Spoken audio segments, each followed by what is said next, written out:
Okay, Assalamualaikum class. Last time we tried to look at the biography of Mary Wollstonecraft, but in this lecture we will go through the book A Vindication on the Rights of Women. Basically, it was not a book, rather it was a long essay in the form of book. एक लंबा ऐसे था book की form में और उसका title क्या था? A vindication on the rights of women. Vindication का मतलब है बैक करना, सपोर्ट करना, सपोर्ट करना या बैक करना ही आप इसे कह सकते हैं. क्या करती है ये? औरतों के हकूक को बैक करती है. इसके ऐसे का नाम था विंडिकेशन. वो औरतों के हकूक के लिए लड़ाई करती है, कोशिश करती है. ये उसके ऐसे का टाइटल था और इसे लिखा था मैरी वोस्टनक्रॉफ्ट ने. और ये ऐसे जो था it was a source of fame for Mary Wollstonecraft. इसके लिए ये सोर्स ऑफ फेम था. And that's why, or because of this essay, she was considered as the pioneer of first wave feminism. इसके इस essay की वजह से इसे आप फर्स्ट वेव फेमिनिज्म का पायनियर कह सकते हैं, because she was the first women who had talked about the rights of women in perspective of education, in perspective of getting married, और in perspective of women place in the society. ये वो पहली थी जो औरत के बारे में बात करना शुरू हुई थी. उसकी एजुकेशन के बारे में, फॉर्मल एजुकेशन के बारे में इसने बात की थी. उसकी शादी के बारे में, मैरिज के बारे में, और उसकी डोमेस्टिक जो लाइफ है उसमें उसके राइट्स के बारे में इसने, मैरी वोस्टनक्रॉफ्ट ने बात की थी. That's why she was called as the pioneer of feminist movement.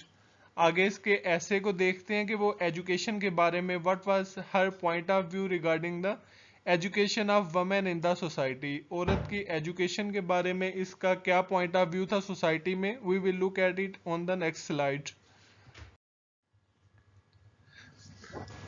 Okay, I have told you earlier that she was the writer of 18th century.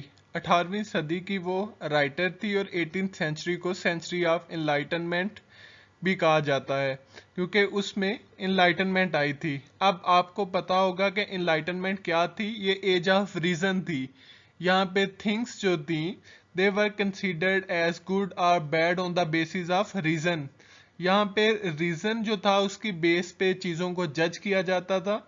इसके अलावा जो रिलीजियस डोमिनेंस थी वो कंपैरेटिवली थोड़ी सी वीक हो चुकी थी और लॉजिकली चीज़ों को जस्टिफाई किया जाता था. Logic was there. तो क्या था? ये इनलाइटनमेंट की एज थी. अब इनलाइटनमेंट एज में थी तो एक हिसाब से अच्छी, क्योंकि यहाँ पे आपको फ्रीडम मिल गई, फ्रीडम टू टू थिंक मिल गई, सोचने की आज़ादी मिल गई. लेकिन it has some demerits as well. And what are those? First one is that age of enlightenment was not specified for women. औरत के लिए वो नहीं थी. It was only for man. And why it was not for women? Because it was presupposed in that society that woman is unable to think rationally. औरत rationally नहीं सोच सकती, इसलिए उसको इस इनलाइटनमेंट से कोई फर्क नहीं पड़ा. उसकी कंडीशन भी doesn't bring any difference on her socio economic condition in the society. Society में उसकी जो कंडीशन थी उसके ऊपर कोई फर्क नहीं पड़ा. अब जो मैरी वोस्टनक्रॉफ्ट थी वो वुमेन को आइडेंटिटी देने की कोशिश कर रही है. इस स्लाइड में वो फर्स्ट चैप्टर में उनके जो बेसिक फंडामेंटल राइट्स हैं, जो राइट टू एजुकेशन सबसे पहले हम देखते हैं, वो उसके ऊपर बात करती है. मैंने आपको फर्स्ट स्लाइड में भी बताया था, मैं रिपीट करता हूँ कि वो स्कूल टीचर थी पहले, and latterly she was appointed as a principal of the same school. इसने और इसकी सिस्टर एलिजा ने मिलके एक स्कूल खोला था. कहाँ पे? न्यूइंगटन में. और वहाँ पे क्या करते थे? ये वुमेन को एजुकेट करते थे. और उसके बाद क्या था? इनको बड़ी जल्दी ये आइडिया हो गया कि जिनको ये यंग वुमेन जिनको ये कन्विंस कर रही हैं एजुकेशन के लिए, गेटिंग फॉर्मल एजुकेशन के लिए, वो तो ऑलरेडी इंस्लेव्ड हैं. किससे? By their social training in subordination to man. अब इसे ये आइडिया हुआ, वो 1787 में एलिजा अपनी बुक एजुकेशन ऑफ डॉटर्स में अपने ऐसे में ये एक्सप्रेस करती है कि मैं जिन औरतों को एजुकेट करने की कोशिश कर रही हूँ, they are effectively enslaved by their social trainings in subordination to man. वो गुलाम बनाई गई हैं साइकोलॉजिकली. किससे? उनकी सोशल ट्रेनिंग जो सोसाइटी ने उनको ट्रेन किया है किसमें, in subordination to man, man के साथ उनके सबमिसिव रोल को। सबॉर्डिनेट मतलब they are inferior to man. अब क्या था, वो कहती है कि I am teaching the women who are basically considered inferior to man. अब औरत को अगर मर्द इंफीरियर कहें तो that is not a problem, वहां से निकला जा सकता है। लेकिन अगर औरत खुद को इंफीरियर या सबमिसिव और सबॉर्डिनेट वो खुद को ही ये प्रपोज कर ले तो क्या है, फिर उनको एजुकेट करना, उनको उनके बेसिक राइट्स दिलाना, इट इज ऑलमोस्ट इम्पॉसिबल। वही सिचुएशन थी। यहाँ पे मैं आपको मिसाल देता हूँ। There was a woman, I had lost, I have forget her name, नाम क्या था वो मुझे भूल गया। करती वो क्या थी, वो आजाद करवाती थी इनको, ब्लैक्स को वाइट से।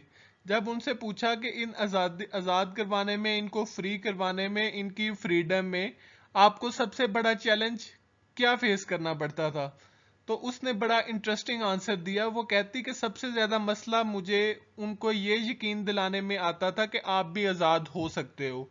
That was the case here as well. यहाँ पे वो लिखती है कि एजुकेशन में, बच्चियों की एजुकेशन में उनको सबसे बड़ा इशू ये फेस करना पड़ा, जो उनकी सोशल ट्रेनिंग थी, that they are subordinate to man. अब उन्होंने अपने जो सबमिसिव रोल था वो मैंने उसको एक्सेप्ट कर लिया था सोसाइटी में। इस वजह से वो क्या थी, she was not interested in getting her rights in the society. क्यों? बिकॉज उसको, उसने एक्सेप्ट कर लिया था कि वो इंटेलेक्चुअली, मोरली और रैशनली क्या है, मैन से वीक है। मैन से क्या है, she is less powerful as compare to man.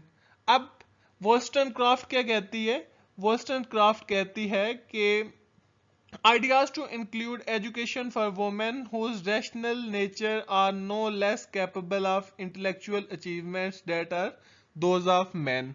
अब वो कहती है कि वुमेन की जो कैपेबिलिटीज हैं, उसकी एबिलिटीज हैं, वो मर्द से किसी सूरत में भी कम नहीं है। वो सब कुछ अचीव कर सकती है। She has the same intellectual level same as of man. जो मर्द के पास इंटेलेक्चुअल लेवल है वो वुमेन के पास भी है, और वुमेन जो है वो सब कुछ अचीव कर सकती है जो कि मर्द सोसाइटी में कर रहा है। उसके बाद क्या है, vindication of the rights of women is one of the earliest work of feminist philosophy. ये मैंने आपको पहले भी बताया है कि अर्लीस्ट वर्क था फेमिनिस्ट फिलोसफी में, इससे पहले वुमेन के ऊपर इतना नहीं लिखा जाता था। Wollstonecraft argues that women ought to have an education. औरत को जरूर तालीम मिलनी चाहिए, commensurate with their position in society, अपनी सोसाइटी में जो मौजूदा पोजीशन है उसको लेते हुए। यहाँ पे वो चेंज की बात नहीं कर रही, वो कहती है कि वुमेन अपनी इस पोजीशन को एक्सेप्ट करके ही अपनी सोसाइटी में चले, एजुकेट हो जाए, एजुकेशन हासिल कर ले, and then proceed to redefine that position. और जब वो इस काबिल हो जाए कि वो इस पोजीशन को बदल सके, तो फिर क्या है, she is free to redefine that position, उस पोजीशन को बदल दे वो। बात क्या कह रही है इसकी, इसका पॉइंट ऑफ व्यू देखें।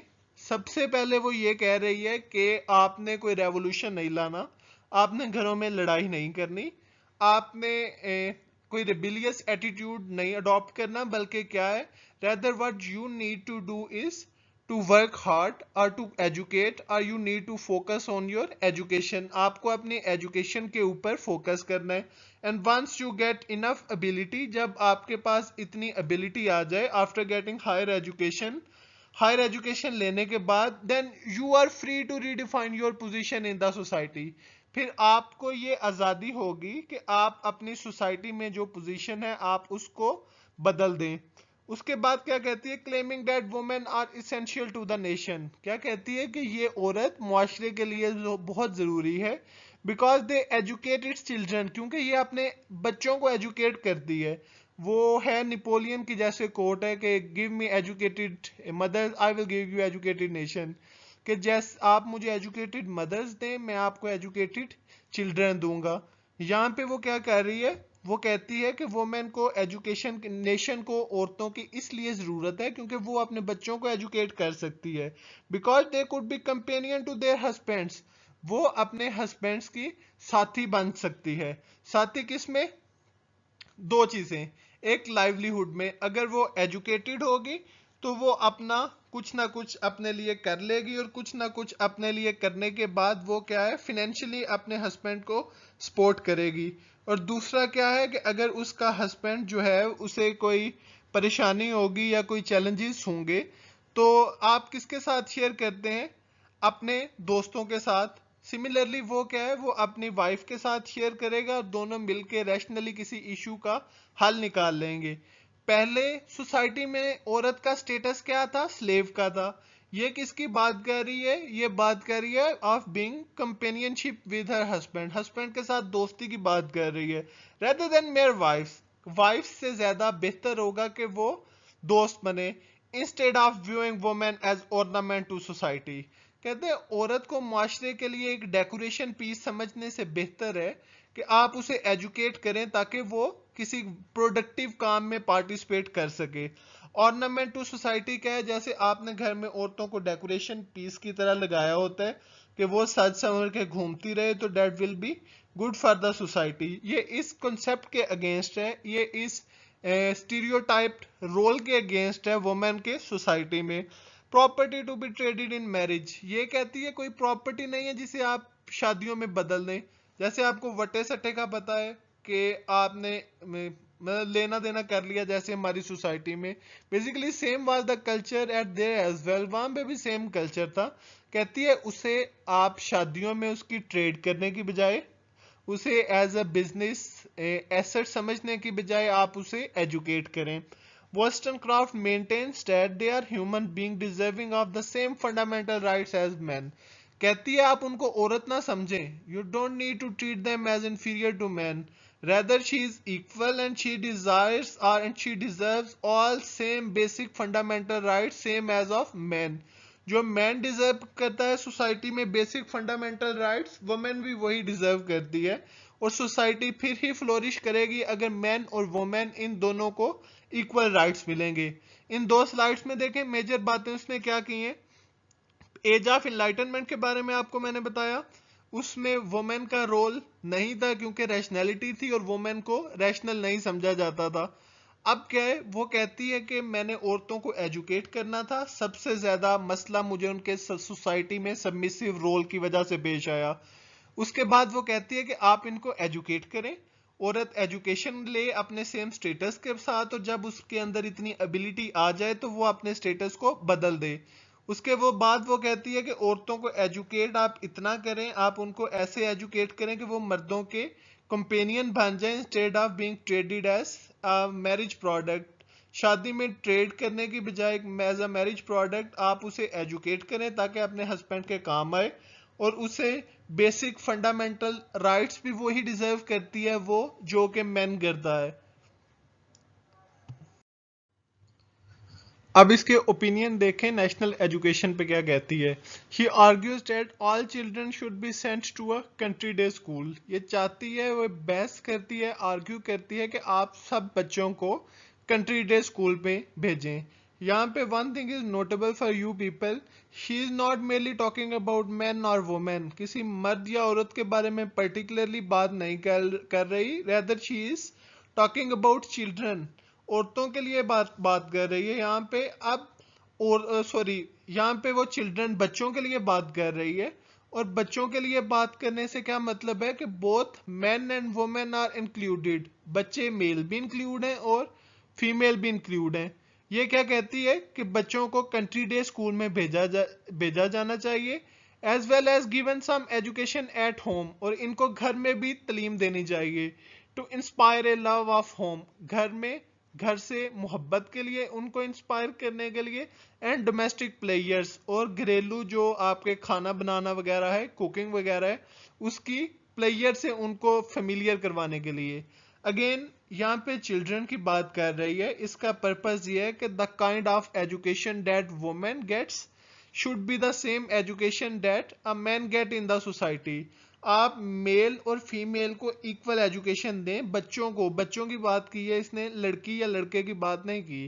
कहती है इनको आप स्कूल में भी तालीम दें और उनको घर के काम भी सिखाएं। इससे पहले स्टीरियोटाइप क्या थी, सिर्फ औरत जो है उसका डोमेस्टिक रोल है, मेल का कोई डोमेस्टिक रोल नहीं है। इसमें वो कहती है कि दोनों को सिखाना चाहिए।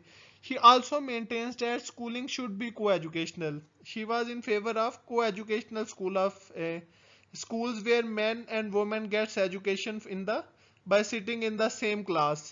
वो को एजुकेशन के फेवर में थी और वो आर्ग्यू ये देती है कि man and women whose marriages are the cement of the society should be educated after the same model. कहते हैं कि इनकी शादियां जो हैं वो सोसाइटी का सीमेंट है, सोसाइटी की फाउंडेशन है, उनको एक ही मॉडल में एजुकेशन देनी चाहिए और इनको एक ही क्लास में बिठा के एजुकेट करना चाहिए ताकि जो मैन एजुकेशन ले same was should be the education that is given to the women. जो मैन को एजुकेशन मिले वही that should be given to the women, वही औरत को एजुकेशन मिलनी चाहिए। अब पहली बात इसने की इकट्ठे इनको in the school and out of the school इनको इकट्ठे आप एजुकेट करें। दूसरी बात क्या की, को एजुकेशन सिस्टम होना चाहिए जिससे उन दोनों को आप एक ही जगह पे बिठा के एजुकेट कर सकें। Wollstonecraft advocates educating children into the emerging middle class ethos। वो क्या कहती है, वो एडवोकेट करती है, वो प्रोटेक्ट करती है किसे, एजुकेटिंग चिल्ड्रंस, बच्चों को एजुकेट करने के लिए। कहाँ पे एजुकेट करना है, into the emerging middle class Athos. Athos कहते हैं नेचुरल जो आपका वे ऑफ डीलिंग पीपल होता है, आपका अखलाक जिसे आप कह सकते हैं।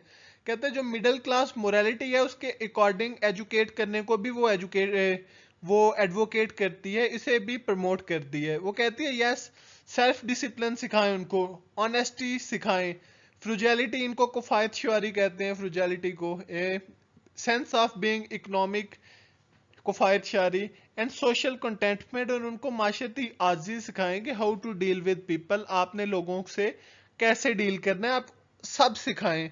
चिल्ड्रन, बच्चों को सिखाना है, सिर्फ औरतों को नहीं सिखाना। इससे पहले डिसिप्लिन, ऑनेस्टी, फ्रूजैलिटी और सोशल कंटेंटमेंट सिर्फ औरत को सिखाई जाती थी। शी वॉज लाइक के बच्चे बॉय को क्या तकलीफ है वो क्यों नहीं सीख सकता अगर औरत सीख रही है तो आप बच्चों को सिखाएं, दोनों को सिखाएं। The same curriculum that is being teaching to the women should be the same course that should be taught to man. जो वुमेन को आप करिकुलम पढ़ा रहे हैं, it should be the same curriculum that is being taught to man, वही man को पढ़ाया जाना चाहिए। उसके बाद दूसरी बात क्या करती है, वो एडवोकेट करती है किसको, women. A controversial topic at she advocates the education of women. पहले बच्चों की बात करती है कि उनको इक्वली एजुकेट करें, उसके बाद क्या कहती है, वो वुमेन की बात करती है कि आप उनको एजुकेट करें। Education of women a controversial topic at the time and when she would return to throughout her career, most notably a vindication to the rights of women. अब यहाँ पे वो क्या कहती है, उस जमाने में मैंने आपको बताया था कि विक्टोरियन एज में शेन मोरालिटी का कॉन्सेप्ट था, वुमेन का role within the four walls of the house था। ये उस रिजिड सोसाइटी में, उस सोसाइटी में जहाँ पे वुमेन के लिए कोई स्पेस नहीं थी, she was considered as the property of her husband before of her father before marriage and her husband after marriage.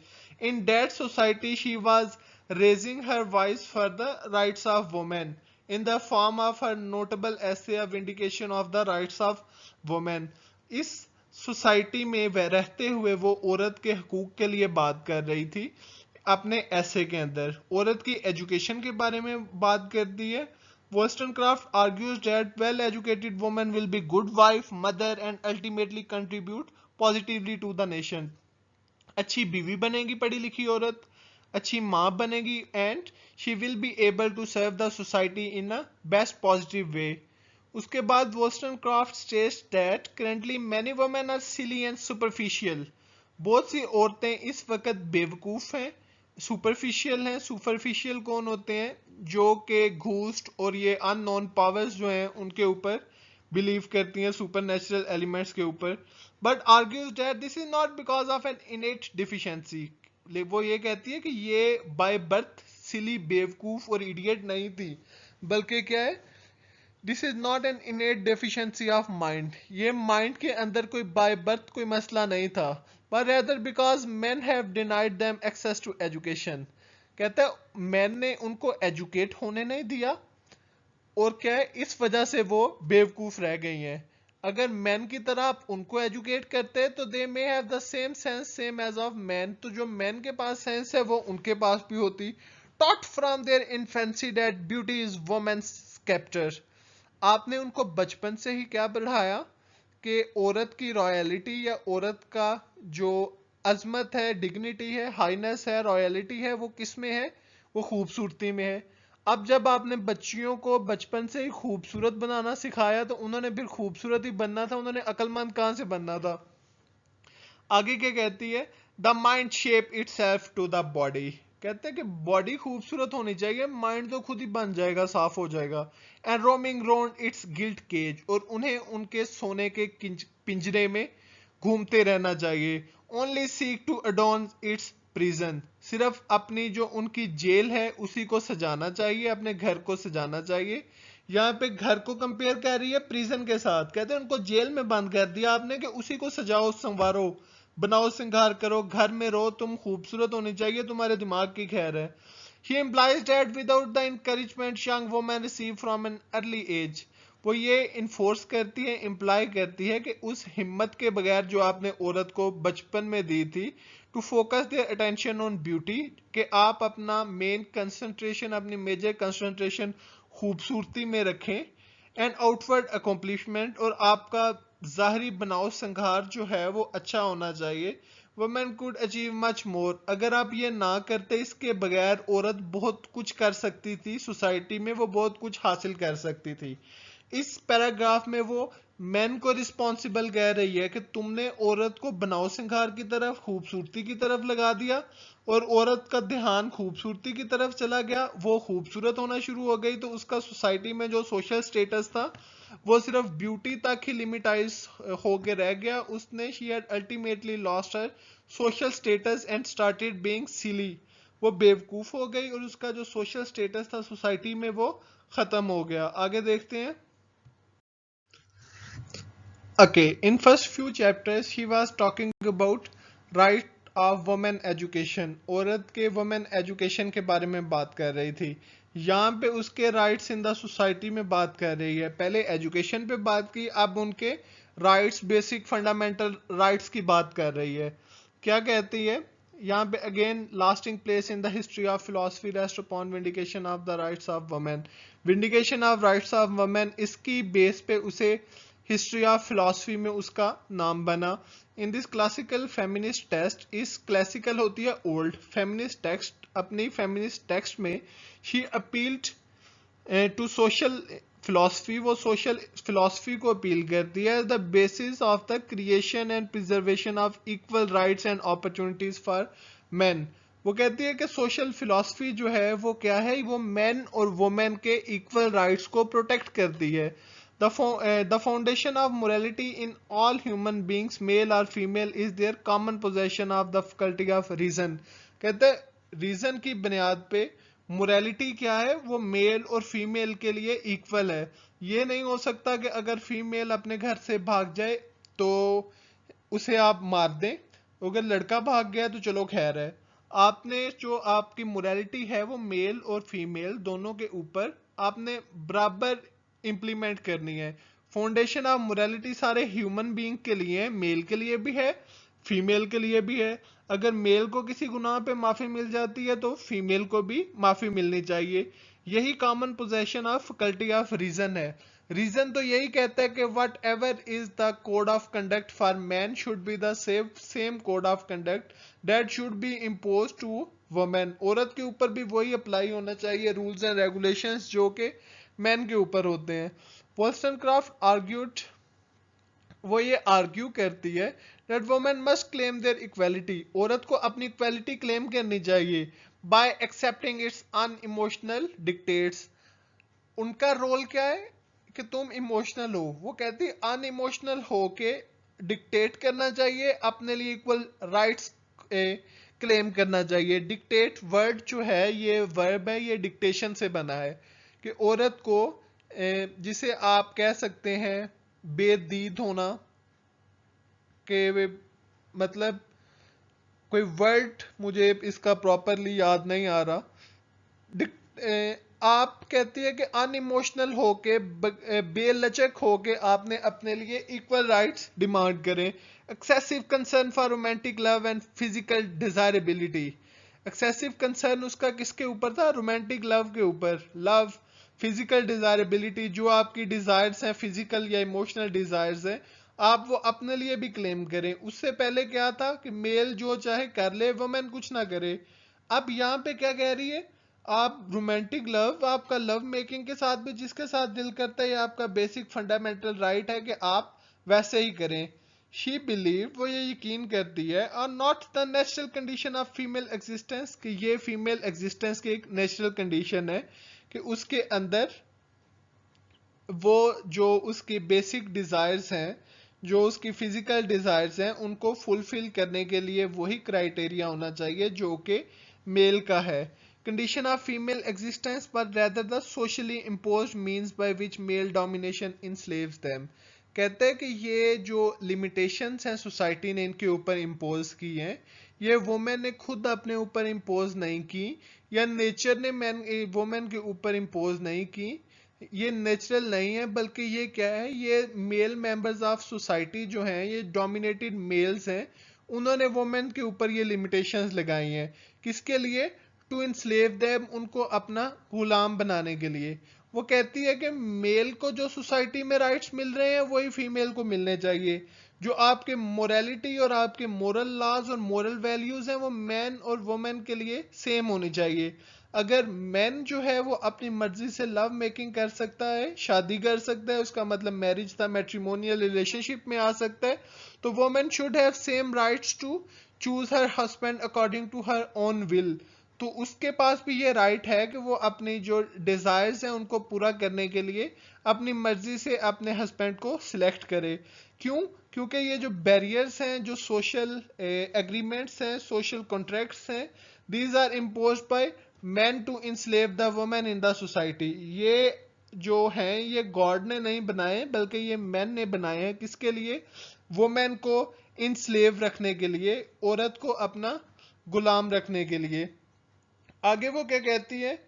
वो कहती है वोस्टनक्रॉफ्ट कंप्लेन डैट, वो ये शिकायत करती है। क्या शिकायत करती है? कहती है लाइक फॉर्च्यून टेलर्स, किस्मत बताने वालों की तरह, क्वेक हेलर्स, अताइयों की तरह, and the like traditional religious leaders, जो रवायती हमारे मौलवी होते हैं, मौलवी जो मस्जिदों में, इधर मस्जिदें हैं वहां चर्च के जो सो कॉल्ड पादरी हैं, preyed upon the inadequate education of women. क्या है? वो इसके ऊपर असर्ट करते हैं, किसके ऊपर? औरत की थोड़ा थोड़ा पढ़ाने के लिए। इनएडिक्वेट होता है कम, बहुत थोड़ा, बेसिक, फॉर्मल एजुकेशन। क्या कहते हैं? वो असर्ट करते हैं preyed upon the inadequate education of women, औरत की थोड़ी तालीम पे, concealing from them that they like man could have some very serious purpose in life. वो इस कॉन्सेप्ट को निगेट करती है। कहती है कि जो किस्मत बताने वाले अताई 2 नंबर लोग हैं, जो मजहबी लोग हैं, वो औरत की एजुकेशन के अगेंस्ट हैं। उनको मैं ये बताना चाहती हूँ कि they like man could have some very serious purpose in life. उनका जिंदगी में आने का मर्द की तरह ही बहुत सीरियस पर्पस है, which would required maximal development of their creative potential, जो ये डिमांड करता है कि उनके अंदर जो तख्लीकी सलाहियतें हैं उनको भी परवान चढ़ाया जाए। Women are not put on earth merely to procreate and rot. What a beautiful phrase. वो कहती है कि औरत जमीन पे सिर्फ गलने सड़ने नहीं आई, ना कि बच्चे पैदा करने आई है। प्रोक्रिएट मतलब तख्लीक करना, प्रोडक्शन ऑफ चिल्ड्रन। कहती वो सिर्फ बच्चे पैदा करने नहीं आई, ना कि वो इधर गलने सड़ने आई है अपने घर रह के, बल्कि क्या है, she has a purpose in her life. उसकी जिंदगी में भी एक सीरियस पर्पस है लाइफ में, और वो पर्पस स्पॉइल हो जाएगा if she was not being allowed to get formal education. अगर आप उसको फॉर्मल एजुकेशन लेने का राइट नहीं देंगे तो that purpose will ultimately B वेनिश्ड, वो खत्म हो जाएगा। इन स्लाइड्स में क्या कह रही है? पहले पैराग्राफ में वो कहती है कि आपको मोरालिटी जो है वो मर्द और मेल और फीमेल पे इक्वली इम्पोज करनी चाहिए। दूसरी स्लाइड में वो क्या कहती है? कहती है कि औरत का भी इधर जिंदगी में आने का, इधर इस दुनिया में आने का कोई पर्पस है, और अगर आप उसे फॉर्मल एजुकेशन नहीं देंगे तो वो क्रिएटिविटी उसकी जो है वो ग्रो नहीं कर सकेगी, और एज अ रिजल्ट क्या है, वो उस पर्पस को अचीव नहीं कर सकेगी। फिर वो क्या कहती है, वो इस दुनिया में सिर्फ गलने सड़ने और बच्चे पैदा करने नहीं आई, बल्कि उसका क्या है, कोई और भी मकसद है। Okay, now look at this slide. यहाँ पे वो क्या कहती है, वो कहती है कि much of the constraints on women arise from the social conventions regarding what they may और मे नॉट से। यहाँ पे वो कह रही है कि औरत के ऊपर जो पाबंदियां हैं वो सोसाइटी सोशल बाउंड्रीज से आई हैं, सोशल कन्वेंशन से आई हैं, conventions that are imposed by the society. वो पाबंदियां जो मुआशरे ने उनके ऊपर लगाई हैं रिगार्डिंग व्हाट टू से और व्हाट नॉट टू, कि उसे क्या कहना है और क्या नहीं कहना है। Not from any public censorship, ये किसी मुआशरती सेंसरशिप, मुआशरती पाबंदी से नहीं आई, बल्कि सोशल कन्वेंशंस की वजह से उसे आपने लिमिटाइज कर दिया है। In part two remedy their social inequality, in part two remedy solution के लिए देयर सोशल इनइक्वालिटी, अपने माशरती नाइंसाफी पर शी विगरसली आर्ग्यूज, वो जारहाना तौर पर आर्ग्यू करती है। क्या आर्ग्यू करती है वो, आर्गुमेंट देखें। that they should have all the political rights enjoyed by men, कहते हैं उनको वो political rights थे जो मेल enjoy कर रहे हैं सोसाइटी में, including voting। Basically she was the pioneer of right to vote. First wave feminism की फर्स्ट डिमांड जो थी राइट टू वोट, कहती इनको भी वो डिमांड, इनको भी वो राइट दें जो अब मेल को दे रहे हैं, right to vote. If one cannot show that women lack reason, अगर कोई ये साबित नहीं कर सकता कि औरत में रीजन की कमी है, देखें ये प्रूव नहीं हो सकता। क्यों? क्योंकि स्टीरियोटाइप है, अनटेस्टेड है, रिसर्च से साबित नहीं हुआ। कहती है if one can not show that women lack reason, अगर कोई ये साबित नहीं कर सकता कि औरत के पास रीजन नहीं है, any exclusion must be called tyranny. फिर क्या होगी? एनी एक्सक्लूजन, अगर आप उनको एक्सक्लूड करते हैं, एक्सक्लूड से एक्सक्लूजन बना है, अगर आप उनको एक्सक्लूड करते हैं, उनको निकालते हैं, उनके पॉलिटिकल राइट्स देने से आप मना करते हैं, उनको सिस्टम से निकालते हैं, एक्सक्लूड करते हैं, तो ये क्या है? मस्ट बी कॉल्ड टायरनी, ये डिक्टेटरशिप होगी। Indeed, the tyranny of exclusion, any exclusion must, indeed, the tyranny of exclusion from full political rights is one cause of mental limitation of women। कहती है औरत को उनके पॉलिटिकल राइट्स ना देना क्या है, यही उनको मेंटली लिमिटाइज कर रहा है, इस वजह से वो लिमिटेड हो गई है। Which are falsely believe to be natural, जिसे आप कहते हैं कि ये बाय बर्थ है। कहती औरत बाय बर्थ जो है वो इंफीरियर टू मैन नहीं है, बल्कि आपने उनको पॉलिटिकल राइट्स नहीं दिए, राइट टू वोट नहीं दिया, आपने डिक्टेटरशिप उसके ऊपर इम्पोज कर दी, सोशल कन्वेंशन उनके ऊपर अपोज कर दिए। इन सब की वजह से वो क्या हुआ? हर माइंड गॉट लिमिटाइज्ड, उसका माइंड लिमिटाइज हो गया। And she forbid thinking that, उसने ये सोचने से खुद को मना कर दिया, from what is beyond her house, कि उसके घर से बाहर क्या है। रीजन क्या बताती है? आपने उनके पॉलिटिकल राइट्स नहीं दिए, इसकी वजह से वो लिमिटेड हुई है, वो बाय बर्थ लिमिटेड नहीं थी। मेक देम फ्री, आप उनको आजाद करें, they will quickly become wise, वो बड़ी जल्दी से अक्लमंद हो जाएंगी, एंड विर्चुअस, और समझदार, as man become more so, जैसा कि मर्द होते हैं। For the improvement must be mutual, क्योंकि बेहतरी दोनों तरफ से होनी चाहिए। और the injustice which one half of the human race are obliged to submit to, कहते हैं अगर आप एक जो रेस है, एक ह्यूमन रेस है, उसको सबमिशन के लिए कहते हैं, तो ये क्या होगा? ये इनजस्टिस होगा, नाइंसाफी होगी। म्यूचुअली आप दोनों को फ्रीडम दें, दोनों को म्यूचुअल राइट दें। रिटॉर्टिंग ऑन देयर ओप्रेसर्स, अपने जुल्म करने वालों को जवाब देने के लिए। The विर्चू of man will be warm eaten, कहते मैन की सारी दानिश जो है, उसकी सारी अकल जो है, विल बी वार्म इटन, उसे कीड़े मकोड़े खा जाएंगे। Home he keeps under his feet, जिनको वो अपने पांव के नीचे रखता है। यहाँ पे वो मैन को चैलेंज कर रही है, अगर आपको शक है कि औरत लिमिटेड है, वो नहीं कर सकती कुछ सोसाइटी में, तो आप उसे फ्रीडम दे के देखें। आप उसे फ्रीडम दे के देखेंगे तो वो अल्टीमेटली वाइस हो जाएगी, अक्लमंद हो जाएगी, और आपकी सारी अक्लो दानिश जो है वो आपके पांव में के नीचे रहने वाला कीड़ा खा जाएगा। कहती है कि आप वुमेन को यही स्टेटस देते हैं ना कि आपके पांव की जूती के नीचे होनी चाहिए, तो ये पौ की जूती के नीचे रहने वाला कीड़ा आपकी सारी अक्लो दानिश खा जाएगा। वो इतनी इंटेलिजेंट निकलेगी, अगर आपको नहीं बिलीव तो आप उसे राइट्स दे के एक बार देखें। उसके पास पॉलिटिकल राइट्स नहीं है, इस वजह से वो सोसाइटी में बैकफुट पे है। ओके, यहाँ पे देखें, यहाँ पे फर्स्ट स्लाइड में वोस्टनक्राफ्ट बात कर रही है कि राइट्स मेल और फीमेल को इक्वली मिलने चाहिए थे। उसके बाद कहती है कि आपने वुमेन को घर की चार दीवारी के अंदर बनाओ सिंगार के लिए लगा दिया और मेल को बैटलफील्ड में भेज दिया। वो वार्स अननेसेसरी थी और वो पीस मेकिंग के टाइम हमारे सोल्जर्स जंगे लड़ते रहे और as a result they became handicapped. वो हैंडीकैप हो गए और अपनी बाकी की जिंदगी उन्होंने क्या किया, they waste rest of their time in an insane lifestyle very like that of idle। नकम्मों की तरह उन्होंने अपना, पागलों की तरह अपना बाकी टाइम गुजार दिया। अब बाकी इन्वर्टेड कोमास में उसकी लाइन देखें जो उसने vindication to the rights of women में लिखी है। वो कहती है, how many women waste lives away to the prey of discontent. कितनी औरतों ने अपनी जिंदगियां जाया कर दी, मर्द निकम्मे थे, they were unable to do their work, तो एज अ रिजल्ट क्या थी, women have spoiled their lives. उनकी बीवियों ने अपनी जिंदगियां जाया कर दी। Who might have practised as physicians, जो फिजिशियंस के तौर पे, डॉक्टर्स के तौर पे काम कर सकती थी। रेगुलेटेड अ फॉर्म, फॉर्म चला सकती थी। मैनेज्ड अ शॉप, शॉप चला सकती थी। एंड स्टूड एरेक्ट, और सीधा खड़ा हो सकती थी। सपोर्टेड बाय देयर इंडस्ट्रीज, अपने इंडस्ट्रीज, अपने कारोबार के साथ। Instead of hanging their heads, अपने गर्दनें लटकाने के अलावा।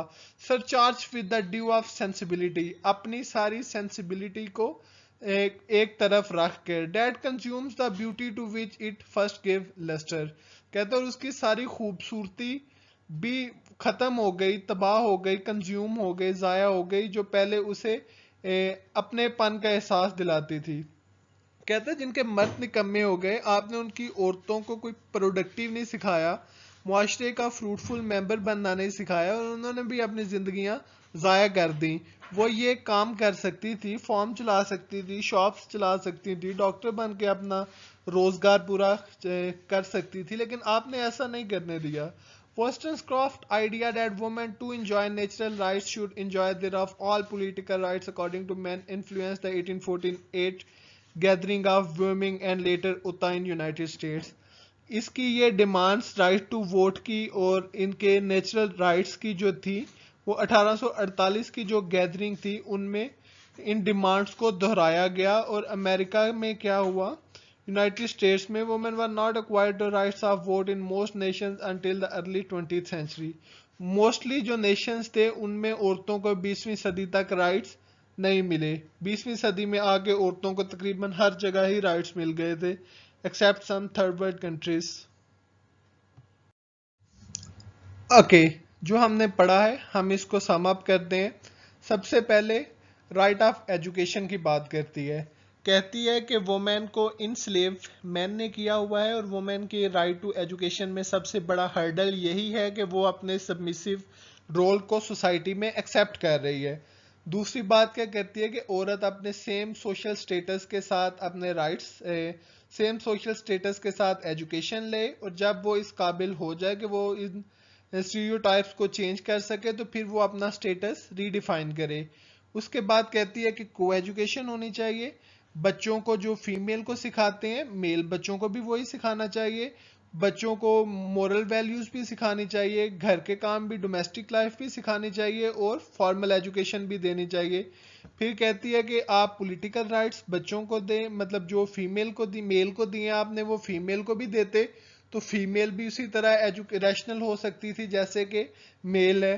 अगर आप इस थियरी से अगेंस्ट कॉन्ट्राडिक्शन में हैं तो आप आजमा के देख लें, औरतों को राइट्स दे के देख लें, फिर देखिएगा वो कैसे वाइस और कॉन्फिडेंट होती हैं।